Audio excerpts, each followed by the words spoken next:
learned. It is great to see all of you virtually and in person. Thank you for being here today, and a happy new year. Today our speaker is Dr. Reeve. We're so glad that he's here. And Angela, did you have a formal intro, or were you hoping I'd be doing all of this? I'm hoping you'll be doing it. Great. Without further ado, I am so delighted that Jay is back with us today, that he is taking a breath. And as I said in church this morning, you know, our mental health is weary and exhausted, and we have this annual routine of resolutions that sometimes help our mental health and sometimes are the worst thing we could possibly do. And so we are glad you're here, just for the friend of St. John's that you are, and the resources and wealth of knowledge you have to help guide us in the midst of this, what phase of pandemic we're in, along with a new year and how to start that well. So Jay, thank you for being here today, and I'm gonna get out of your way and let you carry it forward from here. Okay, well, thank you, Mother Abby. It's a pleasure to be here. I always enjoy the opportunity to talk to my friends at St. John's and talk a little bit about really whatever topic Mother Abby wants me to talk about any given time. So this morning it's a little bit about mental health resolutions for the New Year's, but sort of more broadly about mental health and mental wellness and where we are. So for those of you who I've never met, I'm Jay Reeve. I'm a clinical psychologist. I'm the CEO of Appalachia Center here in town, and I'm involved in most of the mental health activity regionally. Been here for about, good Lord, 16 years now, which means I just got here yesterday in, Tallahassee terms, and have just barely figured out where things are. So today I'm going to start screen sharing here. I know, watch this. There we go. What I'd like to talk about are new resolutions for mental health, maintaining mental health and emotional wellness in an anxious time.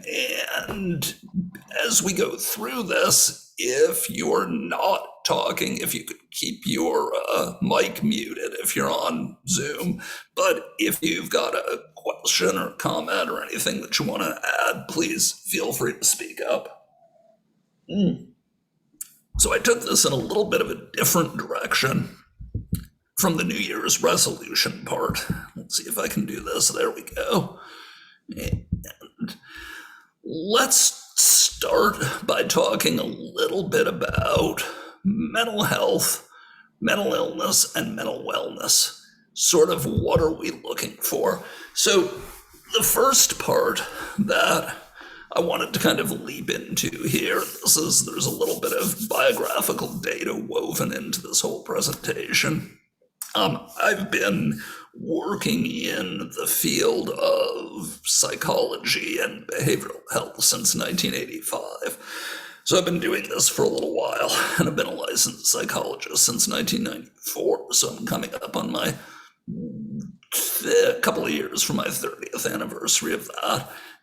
And one of the things that is challenging when we talk about mental health is that we've had some trouble as a culture understanding this as a continuum.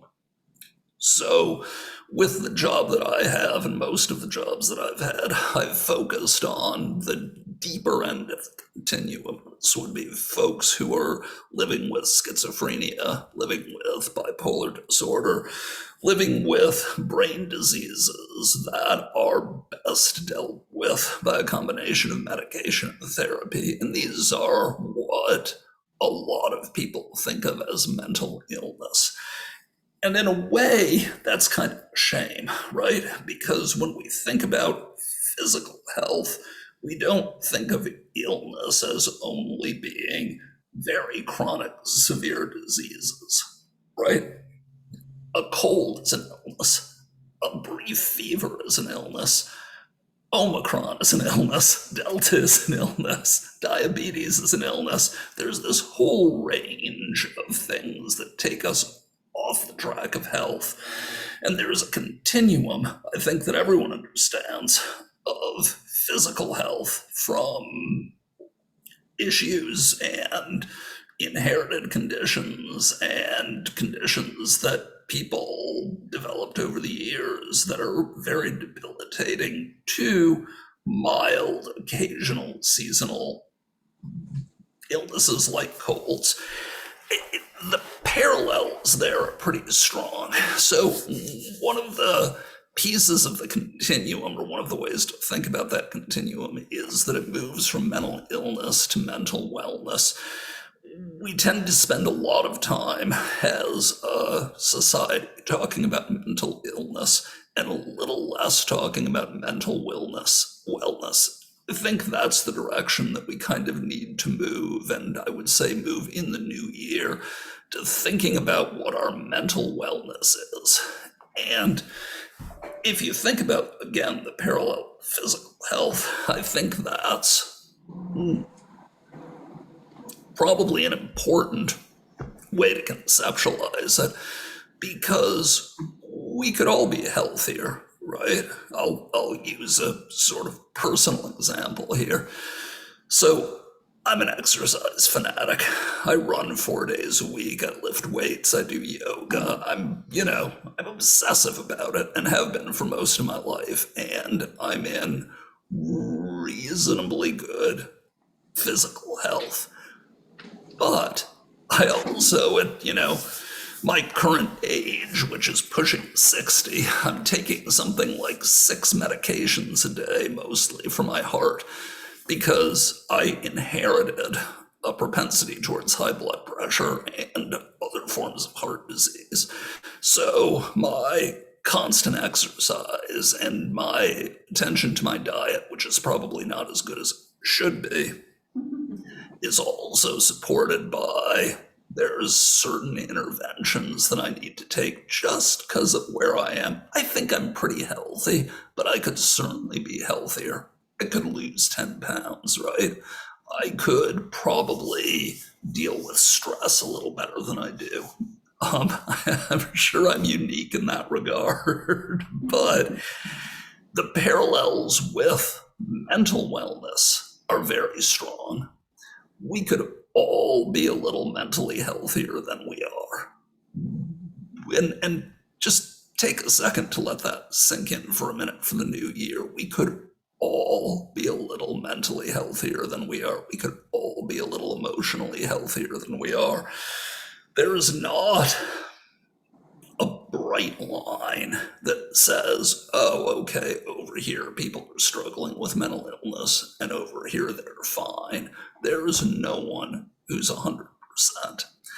So as we kind of think about this as a topic for the new year, our mental health, one of the things I want to stress is that there's no one, certainly not me, and nobody, regardless of their professional training, the amount of therapy they've had or are having, or the amount of thought they've had about this, that can sort of stand aside from the struggle and say, oh, okay, I'm healthy, and here I can give you the parameters of what health means. It's a little bit different for everybody, and there's nobody who's kind of there yet. As one of my favorite people in town, Dr. Larry Kubiak, who's a big noise and Rotary now, but for many years was the senior psychologist over at Tallahassee Memorial Healthcare, likes to say there's no health without mental health. And he's right? There is a certain centrality to mental wellness, to not being perfect, but being balanced in a way that allows you to move forward and to enjoy your life. We'll kind of talk about that in a minute. That probably doesn't get enough attention. So one of the things I want to kind of keep going on is that theme of, how do you achieve better and more optimal mental wellness? Does that make sense as I'm talking about it? Yeah. Okay, good. I like to check and make sure. So let me get my frame right here. Here we go. So the next part here is the challenges of a shifting framework, and that'll become clear as we talk a little bit. Let me do a real short course, and I mean a very short course in emotional development, adverse childhood experiences, and object relations, not to hit you with a whole lot of terms that some folks may be very familiar with and some folks may not have heard before. But those terms all refer to the way that as children we develop mental and emotional wellness. So when we talk about, actually just let me ask for a quick show of nods here. How many folks have heard the phrase adverse childhood experiences or ACEs before? Not so much. Okay, let me give you a quick description of this. There is some really interesting research that's been emerging over the course of the last 20 years or so that demonstrates that adult struggles with mental health are often associated with negative things happening in childhood. Big news, right? I mean, we've sort of known this for 100 years, but we now have a whole lot of quantified evidence that shows that that's the case. So, for instance, children who grow up with a succession of caregivers rather than fewer consistent caregivers have some more vulnerability to anxiety. Children who grow up in atmospheres of physical abuse, sexual abuse, have some more vulnerability to certain kinds of illnesses as they get older. Children who experience dramatic loss and tragedy, the death of key figures in their lives, have more vulnerability to depression, things like that. Now, what I would never want anyone to take away from this is that those of us who've experienced adverse childhood experiences are doomed to poor mental health. That's really very much not true. It kind of works the other way around. So if you take folks who are dealing with mental health struggles as adults, there's a disproportionate number of those folks who've had adverse childhood experiences. It doesn't really work the other way, and I'll talk in a minute about why it doesn't work the other way. But what it speaks to is a whole concept of emotional development called object relations and attachment theory. And those are sort of, it takes years to unpack the full extent of the research and thought behind that. But essentially what it means is that when you're an infant and when you're a child, whoever you are, a consistent nurturing environment is what allows you to develop the core of a personality that can make it through difficult challenges as an adult. And that's the research that has resulted in the finding that certain adverse childhood experiences make that more difficult. So it's crucially important for kids to be able to develop what's called resiliency, which again is a sort of term of art in psych, which now refers to the ability to navigate your way through uncertain events.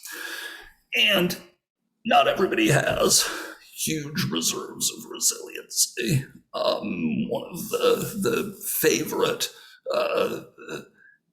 things to say about it is that it really takes one stable adult figure for a kid to be able to develop some reserves of resiliency. But I would suggest that the need to have a stable environment, a nurturing environment, and a consistent framework that allows the development of resiliency is not limited to childhood. That goes on throughout your life, right? That's not something that when you're 18 or 16 or 25, you say, oh, okay, that's cool. I've got it now. So now you can throw anything you want at me because I'm totally ready to go here. It really doesn't work that way. That need, in theory, diminishes as you get older. But if you're 35 and you're not within some kind of resilience building framework, that's going to be challenging. 35, 45, 55. So, okay, so that's kind of who we are as people. That's how our emotional development works. And then we ended up where we are now, right? Political turmoil, radically shifting frameworks for what's right and what's wrong and how we see the world. And of course, COVID, which has both come on the heels of some of the cultural fragmentation in this country, and it's also caused a whole lot of it. So if you think about resiliency as something we all need, and as you think about this as kind of a modal concept right now, the last few years have been very, very difficult. Last few years have been excruciatingly difficult. And we tend to think about that in terms of, well, yeah, it's been tough to not be able to see our families. It's been tough to not be able to have holidays together. It's been tough to not go to restaurants. It's been tough to have to wear our masks everywhere. It's been tough to be in the midst of situations where I count among my friends and family, actually my fairly close family, I have family members who really shouldn't talk to each other because of their political differences. You know, they do, but they kind of shouldn't. And I don't think I'm unique in that regard. There's this span now of what constitutes social and political and cultural discourse that has tremendously, the glue sort of holding us together has just evaporated over the course of the last decade or so. And then you throw on top of that the dramatic changes that have been wrought by COVID. And people can talk about that, and they talk about the anxiety, and they talk about, you know, the different issues with politics and the issues with health. What you don't hear about so much, I don't think, is what that's done to our capacity to be resilient. It's like we were living in a place of, you know, not perfect, but relative safety cognitively. And then one after another, the bricks got pulled out from that wall. And each time that happens, things get a little more uncertain. Each time that happens, things get a little more anxious. And each time that happens, our capacity to derive resilience and to draw resilience from our environment and our society gets a little bit lower just at the time we need it the most. So that's what I talk about in terms of talking about the challenge of a shifting framework. I could call it the challenge of a deteriorating framework, because we're really not getting what we used to from the culture around us and society around us, and that's at a time when we really need it. So this is pretty depressing so far, but it does get a little cheerier. But this is kind of where we're at right now. And I could and I won't, but I could go on for a while about some of the interesting things that have happened in the psych and in the mental health business over the course of the last few years with the things we've seen. I can tell you that, just as one small example I was looking at yesterday, do a little bit with our internal data system to look at the number of clients that we've seen and what their diagnoses were over the last few years. And between 2018 and 2019, the number of clients that we had who were diagnosed with anxiety disorders rose 5 times. Now, 5-fold. It quintupled. I've never seen anything like that. And what was interesting is that the number of clients that we actually saw didn't increase that much. It was that people were coming in complaining of anxiety symptoms in a way that they just hadn't before. So we're seeing things sort of change. So one thing that I kind of wanted to do today as part of talking about the new year and what to do for the new year was to give everyone permission to be a little bit freaked out. It makes sense to be a little freaked out right now. And New Year's resolutions, to Mother Abby's point, New Year's resolutions in general, when you kind of look at the research around them, they don't work all that well. But the place where they really don't work very well is if you're in the middle of chaos. So one of the things you do with chaos is you look at it and you go, okay, I'm gonna have to sort of breathe and settle down here a little bit so that I can get on with my life. But first, I think you have to acknowledge where you are. So the temptation to pretend that everything is fine and as it has been before is something that I actually think kind of gives more energy to the shock when it comes, right? You've got the first wave, just to use COVID as an example, you've got the first wave that comes through and everybody's freaked out, but then a vaccine gets developed. And things seem to be getting under control and seem to be getting back to normal. And if you're looking at it and saying, okay, it was a blip on the radar, I did this. If this was a blip on the radar, we're okay. And then Delta comes along and boom, the emergency rooms are filled again.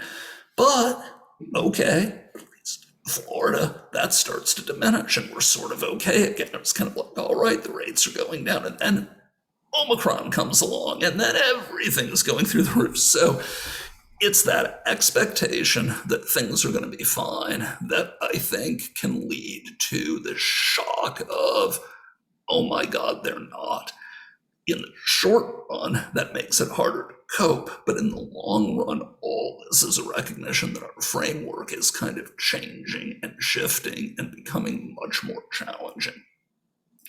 That makes sense? Anybody have any thoughts about this before I move on? Okay. Keep going here. So let's talk a little bit about anxiety. So what is it and why is it such a big deal? When we're talking about the consequence of the shifting framework and when talking about what happens with resiliency in an uncertain time, one of the things we're talking about is anxiety. So anxiety is a natural response. You don't want to get rid of anxiety, right?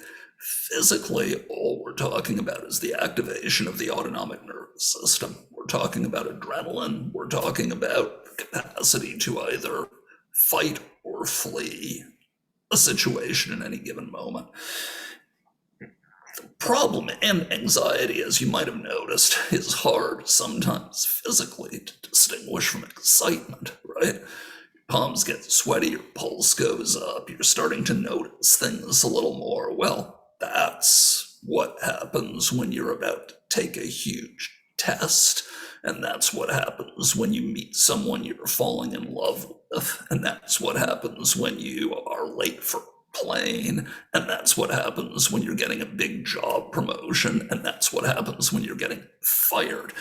physiologically, these things are all very similar to each other. None of them makes you calm. Because, I'm sorry? You're making me anxious. And that's intentional. Hold tight. We'll get past it. Hold tight. So the thing about anxiety, just like excitement, is that it's physiologically designed to be short term. In fact, one of the things that the brain does with anxiety is that it generates a surge of cortisol that interferes with the production of short-term memories. And the reason for that biologically is that you're not intended to be in a heightened state of anxiety forever and ever and ever, or a heightened state of excitement. Things are supposed to settle down once you get past the moment of crisis. The problem is that for a whole lot of us, that doesn't work that way. For a whole lot of us, that level of anxiety stays moderate, or it gets high and it stays high, which is bad for us physically. It's very bad for us emotionally, because when you're in a situation of long-term high anxiety, it's very hard to form and keep the kind of attachments and emotional attachments that can lead to building resiliency that actually leads to feeling better. All things made worse by the historical moment that we're in. And I think a couple of other things about it are worth mentioning, that anxiety, as natural as it is, we seem to have constructed a culture right now which thrives on the production of anxiety. The way social media works, the way communication works, the way that our communication as a culture works, it seems really intended to crank up the level of anxiety and excitement. And, I could spend a fair amount of time talking about how I think some of that actually is intentional, because it's baked into the algorithm that allows people to sell more goods, but that's just a whole nother issue. Problem with it is that it's having a really, really bad impact on our health. One of the interesting things about this, I'm involved with, and I chair an organization called the Mental Health Council of the Big Bend. And about 6 years ago, we did a survey looking at anxiety and stress in this region, and we found that it was pretty high, interestingly enough. So much for the sleepy southern town. We actually have pretty high levels of anxiety here. But the reason that we wanted to use anxiety as the marker is that anxiety is sort of the gateway symptom for a whole lot of other things. If you are somebody who's living with depression and you're undergoing a period of anxiety, your depression is going to get worse. If you're living with schizophrenia and you're undergoing a period of anxiety, your schizophrenia is going to get worse. It's the single thing that tends to exacerbate all of psychiatric symptoms.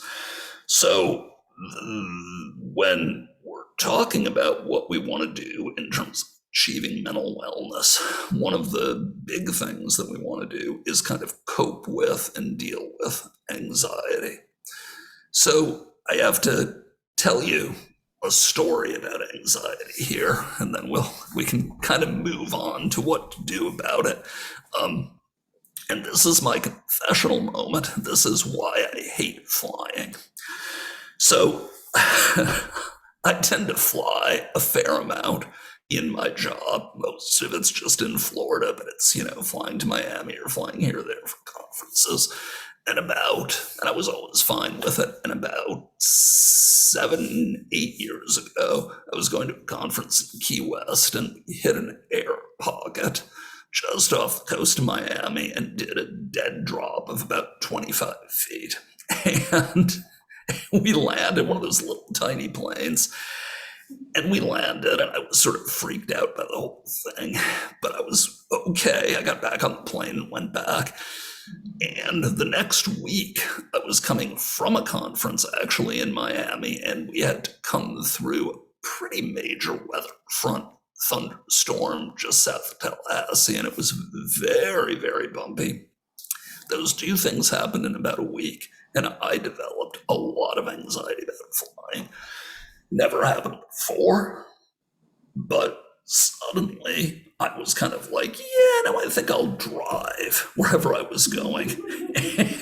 And I was freaked out. And it took, so over the years, I got less and less comfortable with flying. I never really sought treatment for it because I was sort of like, yeah, I'm a shrink. Like, come on, I know how to do this. I do the deep breathing, I do the relaxation. Come on. Yeah, none of it helped. It was all kind of like, yeah, that's great. But I'd get into the plane and I'd still be like, yeah, oh my God.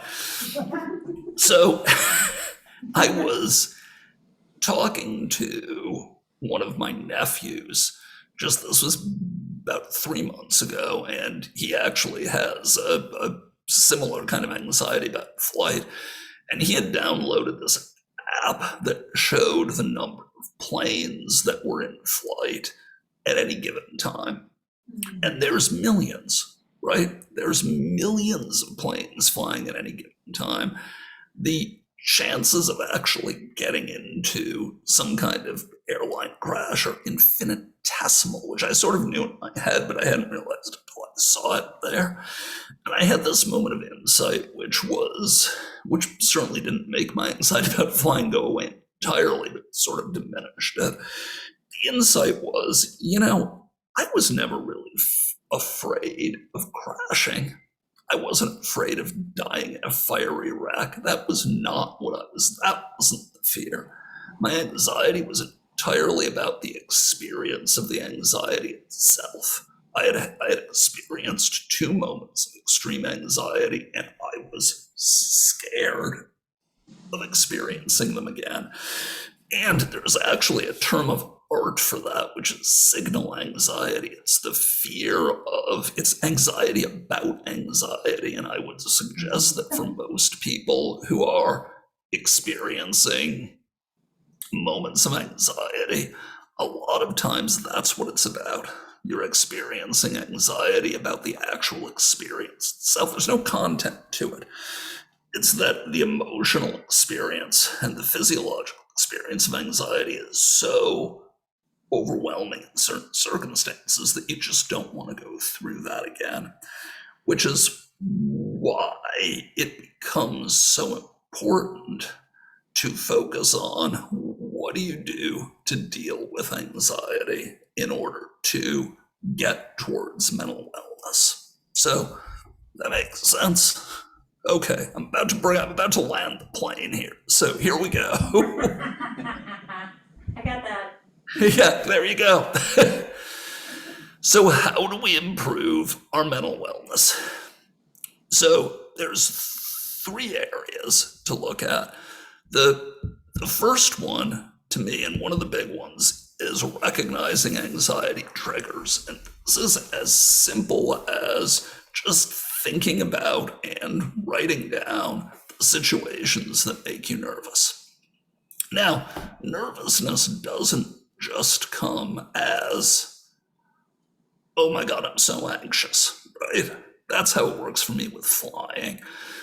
But anxiety can also come in the form of anger. Anxiety can also come in the form of depression. Anxiety can come in the form of forgetfulness. There's a whole set of things where your daily functioning is interrupted by something because you're in a situation that feels off or threatening. So it's important to recognize what those are. What makes you nervous? Like I said, flying makes me nervous. It's different for everybody. Flying makes me nervous. Public speaking does not. Now, my wife hates public speaking. She has to kind of think about it. She's got to sort of take steps to calm herself down. Prior to doing public speaking, and her jobs have tended to involve a lot of public speaking, and so that's been challenge for her. Never has for me. Like, I don't have anything like stage fright, because it just differs from person to person, but you've got to recognize what yours are. So in going into the new year, it makes sense to sort of think through what those things are. Then think about the cognitive, emotional, spiritual, and physical interventions that you can make to make things feel better. So Freud once said that the key to health was the ability to love and to work. And I would add two other, well, not just me. There was a theorist named D.W. Winnicott in the early 60s who had a play who said that a healthy human was someone who could love, work, and play. And I would actually add another one. This is something I came up with, which I believe Mother Abby will appreciate, which is the ability to pray as well. So to love, to work, to play, and to pray. And if you can do those, yeah, there you go. And if you can do those four things, then you've achieved a state of emotional wellness. Now, and by work, I'm not necessarily obviously talking about, career work. If you're retired, there's also work that you can do. But the thing about those four areas is that if you can work, love, play, and pray, then you're not getting too much interference from emotional imbalance. But it's not just a sign of health. Those are also curative things, right? So for some people, structure of work helps contain anxiety. For some people, emotional relationships and attachment help create that resilience. For some people, it's literally play. One thing for me that I'm, is I mentioned that I'm sort of an exercise fanatic, and exercise serves that purpose for me. So running for me is like a big deal. And if I don't get to do it for a few days in a row, I'm not someone anybody wants to be around, because things just start cranking up for me. So there's physical pieces to this, and there's spiritual pieces to it, because one of the great things that's been discovered, and they started doing research on this in the late 60s, and the findings have been extremely consistent, is that folks who have active, disciplined spiritual lives tend to be less vulnerable to anxiety-based illnesses than other people. Meditation, prayer, these things work physiologically. You can test it and you can see it. So it's identifying which of these things work for you, and you don't always know, right? So like for me, I'd always been very reliant on the running piece, but it was the cognitive intervention that my nephew helped me with, saying, yeah, but Uncle Jay, there's like 1 million planes in the sky at any given time. So, and the number of air crashes are tiny compared to that. It's a cognitive intervention. So I was able to reframe cognitively the way my anxiety about flying worked, which was actually quite helpful. So what you do know is that if you're experiencing a lot of signal anxiety, if those triggers are growing, something's not working and it's time to try something new. The other piece with those areas is that if you are thinking about when to seek treatment, and there's a lot of, there's a lot of really great treatment for anxiety out there. There's great cognitive behavioral treatment. There's medicine that works very, very well. We actually, over at FSU, have one of the better student-run in the Department of Psychology anxiety clinics in the country. So there's sources locally for treatment. And the way you think about whether you need treatment is, what's the level of interference? If your levels of anxiety are generally manageable, but just triggered once in a while by something that you don't do very often, fine. It's you figure out what you want to do. But if they are impeding your ability to love, to work, to play, to pray, then that would be the time that you might want to consider treatment, and you might want to consider talking to somebody about sort of what to do next. So, in conclusion, it's like I said, I promised I was going to wrap this up. We are living in, and 2022 really looks to be a continuance of a very uncertain world, and that level of uncertainty is going to make it harder to maintain mental wellness. The key to this is to looking at and thinking about your levels of anxiety, and there are treatments available, but there's also things you can do yourself to just kind of manage where you're at. If you get stuck as you're thinking about this, one thing you can always do is you can call me, you can email me, and my contact information is right there when it comes to the world of mental health and behavioral health intervention. I do not believe it's an exaggeration to say I know like literally everybody in this area and can put folks in touch with things that they need. So let me stop there and take any. I'm gonna stop sharing the screen here, but I did send this over to the church so the folks at St. John's have it. So let me check and see if there's any questions in the chat. EMDR, there you